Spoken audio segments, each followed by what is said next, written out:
king!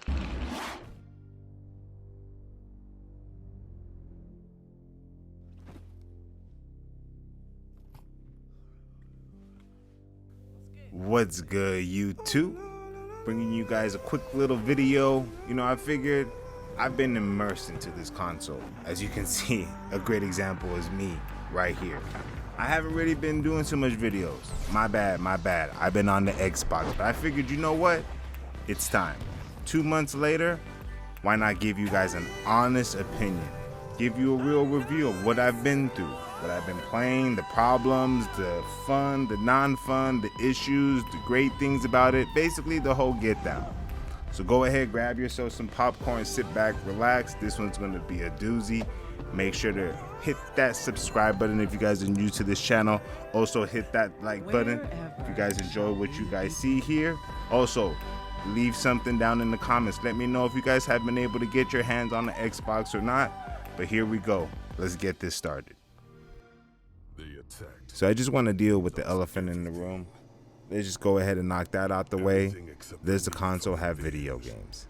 I want to say that from someone that's jumped from PlayStation 4 back to Xbox, I've had a lot of video games to choose from. Now this might not be for everyone that had an Xbox One, because if you played the majority of those games on Game Pass, I could see you saying that, yeah, where are the new games? But I want everyone to understand that in the environment and the times that we are in right now, and when Xbox and PlayStation decided to drop these consoles in the middle of a pandemic, you're not going to get any consoles exclusives, really.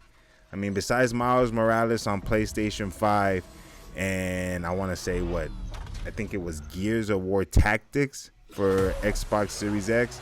Those are really the only games that were made for the new next-gen games. We're kind of in a period where games are compatible for these new consoles. They're not really made for these new consoles because they can play on the old-gen consoles. And whenever these things happen, the number one thing that's going to be taking a hit on these video games is going to be performance. The games are going to look beautiful. They're always going to look nice. It's the performance that takes a hit. I really feel that we haven't seen the power for any of these next-gen consoles, especially the Xbox Series X. I mean, we've seen a lot of little teasers with things like Control that you just saw and the new Hive Busters that I showed a little piece of before. Those are beautiful, amazing looking games, and the performance on them are going to be really good. I haven't played Control yet because that hasn't released, but just like everything else, as you can see, nothing's really released. I think that when it comes to Game Pass, that's what makes this console so fun to play. I mean, I have not run out of video games to play, and I still got more upcoming.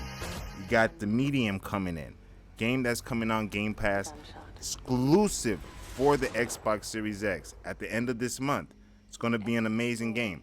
I don't even have to pay full price to see if it's good or not. It comes with my Game Pass, and that doesn't include all the other games, like I said, that I have beaten.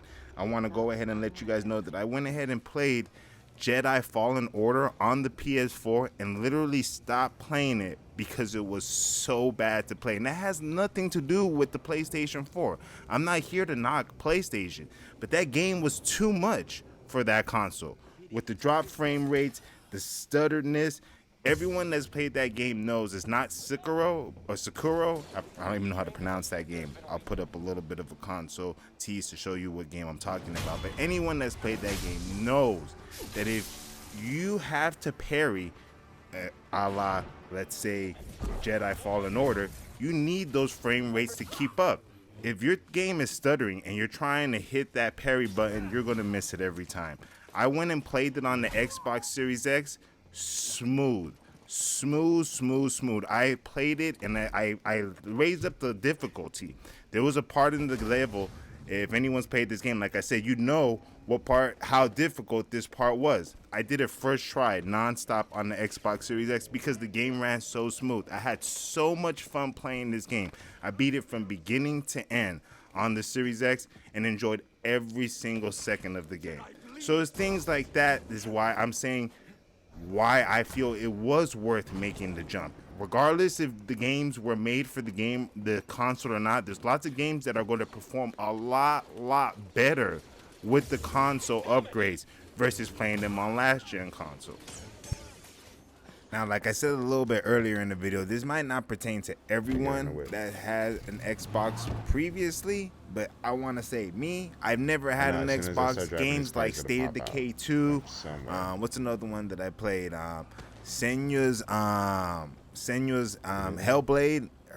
I forgot how to say what the game of her name was. I should know that game. But anyways, these type of games, I didn't get to play them. These are all new games. And then to be able to experience them as an Xbox Series S upgrade with the new frame rate, the performance upgrade, all this. I saw this game played on my son's Xbox One X. It looks nothing the way it looks like when I'm playing it on mine. Nothing. The game runs smooth. There is no hiccup, no delay. I mean, I enjoyed every second of this game.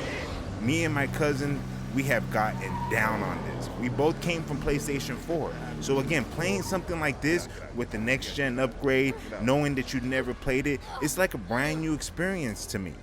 So again, I could have a little bit of a different mindset, a little bit of a different experience from what someone else is having while playing this console, saying that, hey, where are the new games at? But again, I never played State of Decay 2. So this, again, it's so much fun. Had so much fun playing it on a co-op, had so much fun playing it by myself. And again, with the upgrade 4K, 60 frames per second, no loading, no hiccup, no type of glitches like I guess everyone was having on the Xbox One. I mean, the game ran smooth and I enjoyed every second of it. So again, I've had so many games to play, I can't even keep count.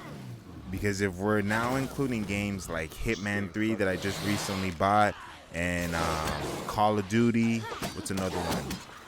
NBA 2K21, those are all games that of course are on PlayStation and on Xbox, and they all have upgrades towards the next gen console. So I mean, I have plenty of games to play, and again, there are a lot more to come.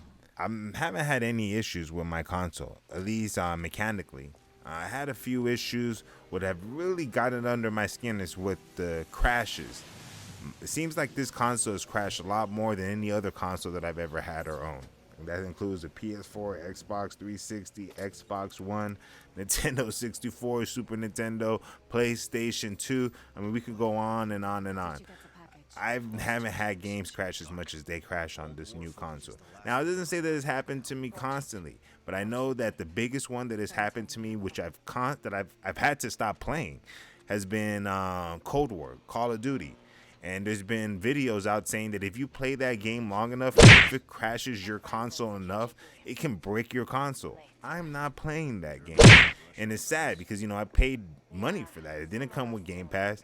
But I think that situations like that, I hope that get fixed down the road. I do think that it's just programming issues. And I think with updates, things like this can get fixed.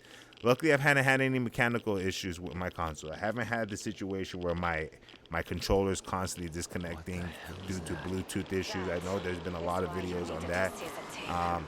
My Xbox hasn't been smoking. I don't blow vape smoke into my console. So I mean, things like that, I've had no issue. I've had nothing but fun, and I'm being completely 100% honest with you guys. When it comes to issues with the Xbox crashing and maybe disconnection here or there with the internet, but I think that has to do with the video game, because that happened a lot more during Hitman. Recently when I was playing, I have to constantly connect to the servers, but I think that has to do more with the video game and us being beta testers to a lot of these things. So I hope that down the road games come more complete, but we would be lying if we said that this isn't something that we've experienced since last gen. I mean, we've always been beta testers to these new video games. I mean, look at Cyberpunk, for instance. Game was not ready, game came out, and we were the one that paid the price for it. It's games like this, when they drop and release like this, why I'm just happy that Halo didn't drop. Because again, I'd rather give them the time that they need to have the game come out the way it's supposed to. I don't want to play the game for the first year while you fix the game, and then a year later the game play the way it's supposed to be playing. That's no fun. No fun for anyone. So again, I don't want to discredit the console because I do feel that some of these things happen because the games just they're not ready. Now, I do feel as we get further into the console's life, games are going to be a lot more optimized for the console. They're going to start phasing out of making these games available for Xbox One and PS4, and they're going to be optimized specifically for the Xbox Series X and also the PlayStation 5, and we're going to get a lot better games. But until then, I mean, the games that I've been able to play with and the games that I've been enjoying have been, if not optimized for the Xbox Series X, they've all been games that I've never played. And if I were going to PlayStation 5 right now, again, I'm not here to knock on PlayStation 5, but there wouldn't be too many games besides the short Spider-Man 5 and Demon Souls, which I don't consider that a new game because I played it before. So I think we're both in the same spot, whether if you have a PlayStation, you have an Xbox Series X. Is there any new games that are out that anyone's playing? Not really. Nothing's dropped. But when the games do come out, I'm going to be able to get them on the Xbox Game Pass. I'm not going to have to pay full price on them. And any game that I do get, like Hitman 3 or anything like that, they've been playing a lot better on Xbox Series X versus the PlayStation 5. So, just to give you a verdict, I give the game and the consoles all an A. I enjoy every second of it. Again, I haven't stopped playing it. I don't see myself stopping. I'm going to make some more videos coming up with games like The Medium and also any other exclusives that they might be dropping coming up. Again, make sure to drop your comments down below. Let me know what you guys thought about the console, whether if it's for you, if you're even deciding to get an Xbox, if you got a PlayStation 5, how do you like the PlayStation 5? How's that stacking up? Are you finding a lot of games that you're playing there? Go ahead and let me know. Also, hit that like button if you guys enjoyed this video.